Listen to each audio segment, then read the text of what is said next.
What's up, everybody? Jake Fletcher here, Miami, Florida at Remax Advance Realty. Wanted to make a follow-up video for you guys, a natural segue from my last video, which was 5 steps to get into real estate. So I wanted to do a follow-up to that, which is how did I get into real estate? Okay, so this is kind of expanding a little bit on that new agent looking at how to get into real estate, and I'm going to give you examples of what I did to make my way into the industry.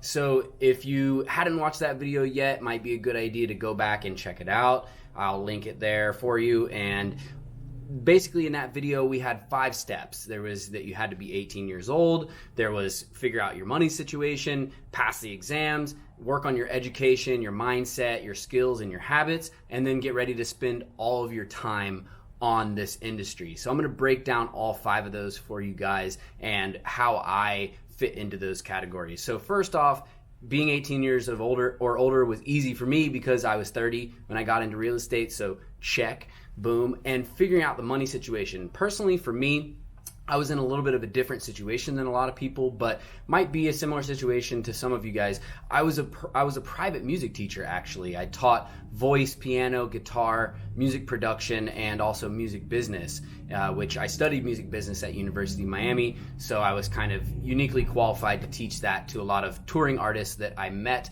when I was in my previous career as a musician, traveling and touring around the country and helping those people to book tours and book shows and how to run their band as a business, essentially. So when I was a private music teacher, I would charge a higher hourly rate than a lot of professions, and so I was able to work kind of minimal hours per week while still covering my bills. And that was really awesome because I was able to actually, for the first 7 months that I was in real estate, I was actually still teaching private music lessons. And what was great about it is that I could do it later in the day because a lot of my clients were parents, basically, that had kids that wanted to learn how to play whatever instrument, and they would learn it after school. So teaching the kids after school allowed me to work on real estate all day until about 4 or 5 o'clock, and then I would go teach a few hours of music lessons. Then as I kind of winded down with my music lessons, what I did was I pushed all of those lessons into a couple days a week, so that 4 or 5 days out of the week I was only doing real estate all day long, and then a few days, 2-3 days out of the week, I would be teaching music lessons for a little bit longer of a time. I'd have some clients that wanted a little bit earlier lessons, and would maybe start around 3 and then go until the evening time. So I still had a good solid half day of real estate in there, but I was able to go make some money, pay my bills, and actually save enough money to develop a little bit of a nest egg so that when I stopped doing the private music lessons, I wasn't like running on empty. I actually had a little bit of cushion from stopping that and basically being able to expect some money coming in from what I was working on in real estate at the time. All right, so the third thing there, passing the exams. For me, this was probably like a lot of people, I overthought this whole situation. I thought, oh my God, the real estate exam is going to be so tough. But the state exams were a lot easier than I thought they were going to be. The actual end of course exam was, in my opinion, tougher than the state exam. So what I did was I used an online company, and it was supposed to be a 63-hour course. I probably spent about 100 hours on it, just not because I read slow or anything, but I purposely was taking my time to really, really make sure I absorbed and understood every single thing before I moved on. So a lot of times when you're reading, especially a book for pleasure, like maybe it's a fiction novel or something, you read, not skim through it, but you read through it a little quicker because you get the idea, right? With real estate, there's a lot of jargon, a lot of really intensive information that you need to make sure you absorb for the test.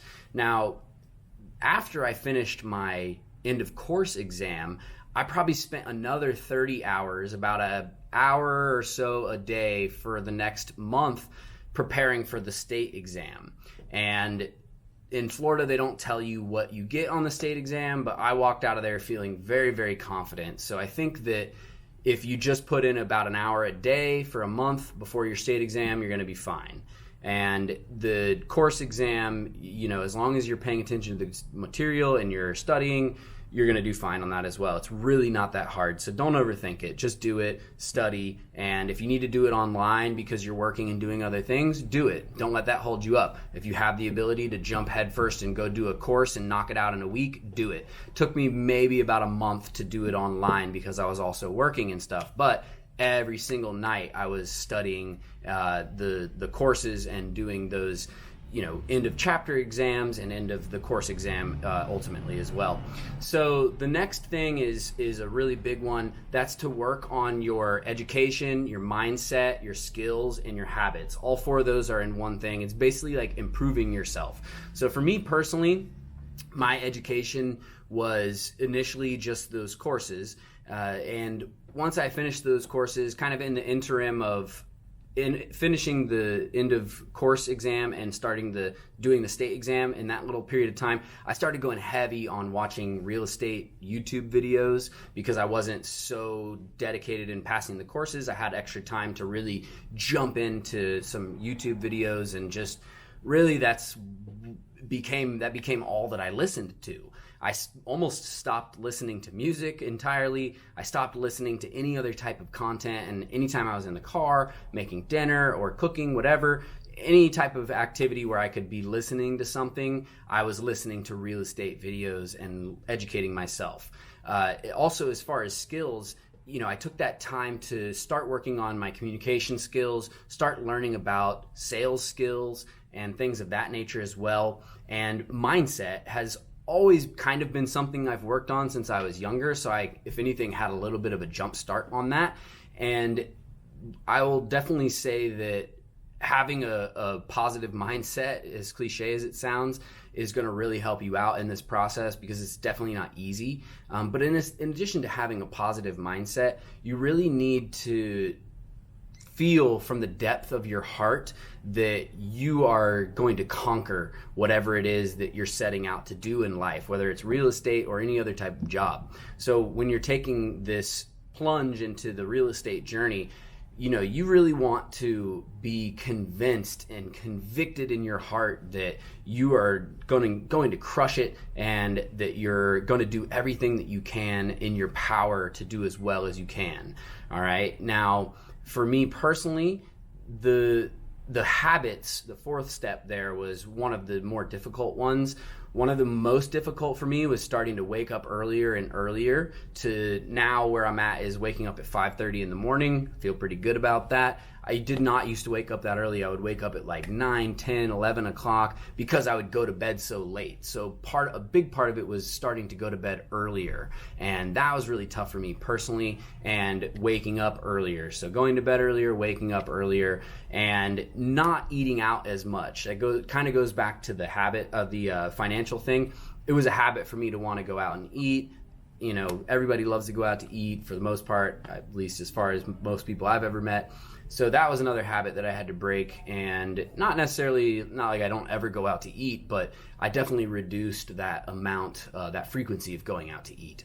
So one of the most important things as far as these four things and your mindset and everything is your self-talk. Okay, so if you have a tendency to have negative self-talk, like, oh my God, I've been in real estate for a month and a half, 2 months or whatever, I still haven't gotten any deals. You gotta not focus on those negative things and focus on the positive things. So for example, man, I've been in this for 2 months and haven't made a sale, and I haven't given up because I'm badass, right? So flip those negative self-talks into positive self-talks, and that's gonna help you out a tremendous amount.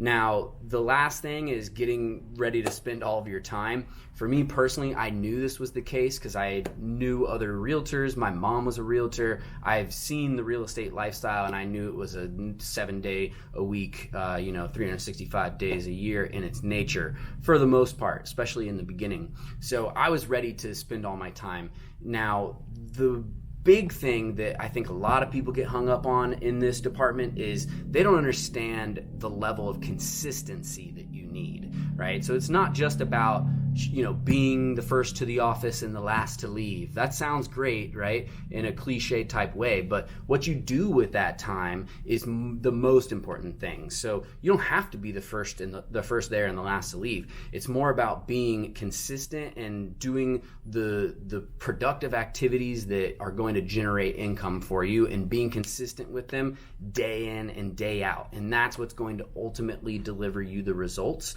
Me personally, I've had that as a sort of a mantra, is to just continue being consistent, and that I'm not reinventing the wheel. I'm on a proven, track of other people have done this before me and been successful. So if I just continue, it's going to work for me too. And knowing that that's the tried and true path, right?